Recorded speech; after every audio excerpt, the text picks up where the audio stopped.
Hi friends, welcome to our channel My Lifestyle and Cooking.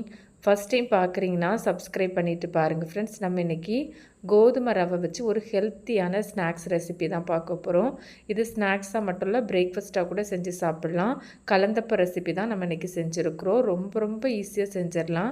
ஸ்கூல்லேருந்து வரும்போது இதில் 1-2 piece சாப்பிட்டாலே நல்ல ஃபில்லிங்காக இருக்கும். இது செய்கிறதுக்கு நான் இங்கே 250 ml கப்பில் 1 கப் அளவுக்கு கோதுமை ரவை நல்லா கழுவிட்டு ஒரு 2 மணி நேரம் நல்லா ஊற வச்சு எடுத்துருக்கிறேன்.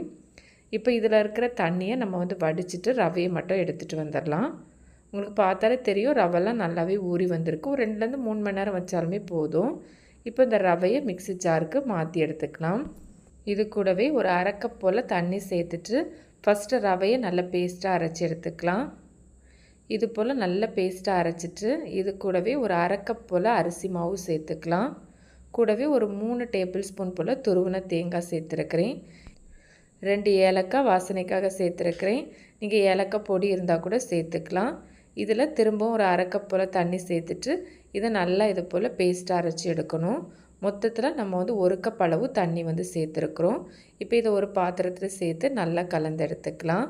நமக்கு மாவு இப்போ இது போல் ஒரு பதத்தில் தான் இருக்குது, கொஞ்சம் திக்காக தான் இருக்குது. நம்ம வெள்ளை தண்ணியும் சேர்க்கணும்.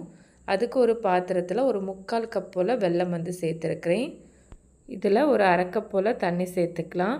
நமக்கு வெல்லத்துக்கு பதம்லாம் எதுவும் வர வேண்டாம். வெல்லம்லாம் நல்லா இது போல் கரைஞ்சி நல்லா கொதித்து வரணும். உங்களுக்கு பார்த்தா தெரியும். இது போல் நல்லா கொதித்து வந்ததும் ஸ்டவ் ஆஃப் பண்ணிவிட்டு அந்த சூட்டோடவே உடனே நம்ம ஏற்கனவே அரைச்சி வச்சுருந்தோம்ல மாவு, அது கூடவே சேர்த்துக்கலாம். சேர்த்துட்டு இந்த மாதிரி தொடர்ந்து கலந்து எடுக்கணும். நமக்கு வெள்ளை தண்ணி சூடாக இருக்கிறதுனால அந்த சூட்டில் மாவு கெட்டிப்படுறதுக்கு வாய்ப்பு இருக்குது. அதனால் தொடர்ந்து இந்த மாதிரி ஒரு கையில் சேர்த்துட்டு மறுக்கையை வச்சு கலந்து எடுக்கணும். வெள்ளத்தில் தூசி இருந்ததுன்னா நம்ம ஏற்கனவே வெள்ளத்தை கரைச்சி எடுத்தோம்ல, அப்போ வடிகட்டிட்டு கொதித்ததுக்கப்புறமா நீங்கள் இதில் சேர்த்துக்கோங்க. இது போல் நல்லா கட்டி எதுவும் இல்லாமல் கலந்தெடுத்ததுக்கப்புறமா இதில் ஒரு 2 பிஞ்சு போல் உப்பு சேர்த்துருக்கிறேன். உப்பு சேர்த்து கலந்தெடுத்துக்கலாம்.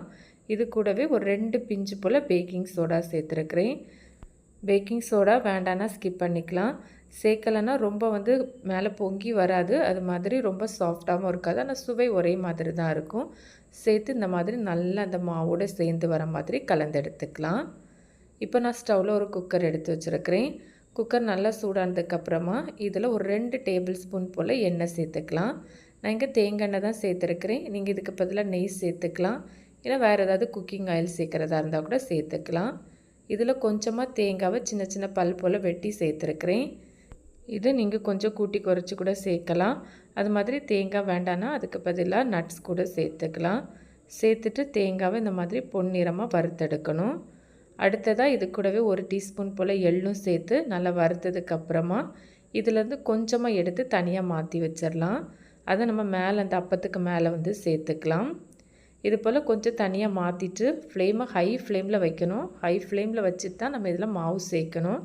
இதில் சொல்கிற டிப்ஸ் எல்லாம் கரெக்டாக ஃபாலோ பண்ணால் தான் கரெக்டாக வரும். நமக்கு மாவு சேர்த்ததும் ஹை ஃப்ளேமில் ஒரு 2 நிமிஷம் வைக்கணும்.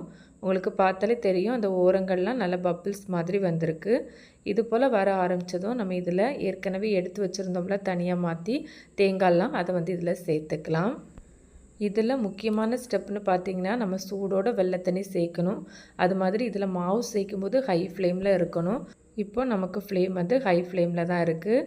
இப்போ இதெல்லாம் சேர்த்ததுக்கப்புறமா ஒரு 2 நிமிஷத்துக்கு அப்புறமா நம்ம இதை மூடி வச்சுக்கலாம். மூடி வச்சுட்டு ஃப்ளேமை லோ ஃப்ளேமில் வச்சுக்கலாம். நான் இது போல் ஒரு லிட்டு வச்சு தான் மூடி வச்சுருக்கிறேன். நீங்கள் குக்கர் மூடி வச்சு மூடுறதா இருந்தால் கேஸ்கெட்டெல்லாம் எடுக்க வேண்டாம், விசில் மட்டும் எடுத்துகிட்டு மூடி வச்சுருங்க. இப்போ இது ஒரு 6லேருந்து ஒரு 8 நிமிஷத்துக்கிட்ட அப்படியே இருக்கட்டும். இங்கே நான் வச்சு ஒரு 8 நிமிஷத்துக்கிட்ட ஆயிடுச்சு. நான் இப்போ ஸ்டவ் ஆஃப் பண்ணிட்டேன். ஆஃப் பண்ணிவிட்டு உடனே நம்ம இதை திறக்க வேண்டாம். ஒரு 10 நிமிஷத்துக்கு இது அப்படியே இருக்கட்டும். கத்தி ஏதாவது இன்சர்ட் பண்ணி பாருங்கள் உங்களுக்கு வெந்திருக்கான்னு. நம்ம எடுத்துருக்கிற குக்கரோட அளவை பொறுத்து டைம் மாறுபடும். நீங்கள் இதை சின்ன அப்பமாக கூட ஆப்பச்சட்டிலையும் செஞ்சு எடுத்துக்கலாம். இதே மாவை நல்லா ஆறுனதுக்கு அப்புறமா தான் டீமோட் பண்ணி எடுக்கணும். நான் இங்கே டீமோட் பண்ணி எடுத்து வச்சுருக்கிறேன் ஒரு பிளேட்டில். உங்களுக்கு பார்த்தாலே தெரியும் எந்த அளவு பர்ஃபெக்டாக வந்திருக்குன்னு. கண்டிப்பாக நீங்களும் இதே அளவில் செஞ்சு பாருங்கள். இப்போ நான் உங்களுக்கு இதை வெட்டி காமிக்கிறேன். உங்களுக்கு பார்த்தாலே தெரியும் எந்த அளவு சாஃப்டாக இருக்குதுன்னு. பிச்சு காமிக்கிறேன். இது வந்து பார்த்தாலே தெரியும் இந்த ஹனிகோம் ஸ்ட்ரக்சரில் ரொம்பவே பர்ஃபெக்டாக வந்திருக்கு. இது போல் வந்தால் தான் நமக்கு இது வந்து கரெக்டாக வந்திருக்குன்னு அர்த்தம். இது நார்மலாக நம்ம அரிசி மாவு பச்சரிசிலலாம் பண்ணுவோம்ல, அந்த அப்பத்தோட இது ரொம்ப நல்லாயிருக்கும் கோதுமை ரவையில் பண்ண அப்பம். கண்டிப்பாக செஞ்சு பாருங்கள். ரொம்ப ஹெல்த்தியாக இருக்கும். உங்களுக்கு பிச்சு காமிச்சிருக்கிறேன். உங்களுக்கு பார்த்தா தெரியும் எந்த அளவு பர்ஃபெக்டாக வந்திருக்குன்னு. இது போல் நிறைய வெரைட்டியான கலந்தப்ப ரெசிபி நம்ம சேனலில் இருக்குது. அதோட லிங்க் எண்ட் ஸ்க்ரீன் ஐக்கார்ட்லலாம் கொடுத்துருக்குறேன். ஃப்ரீ டைமில் சேனலையும் விசிட் பண்ணி பாருங்கள். கண்டிப்பாக உங்களுக்கு யூஸ்ஃபுல்லாக இருக்கும். நீங்களும் இந்த ரெசிபியை ட்ரை பண்ணி பாருங்கள். ட்ரை பண்ணி பார்த்துட்டு உங்களுக்கு எப்படி வந்ததுன்னு மறக்காமல் கமெண்ட்ஸ் பண்ணுங்கள். ரெசிபி வீடியோ கண்டிப்பாக உங்களுக்கு பிடிக்கும். பிடிச்சிருந்தால் லைக்கோட ஹைப்பும் பண்ணிவிட்டு சப்ஸ்கிரைப் ஷேரும் பண்ணுங்கள் ஃப்ரெண்ட்ஸ். தேங்க்ஸ் ஃபார் வாட்சிங். பாய்.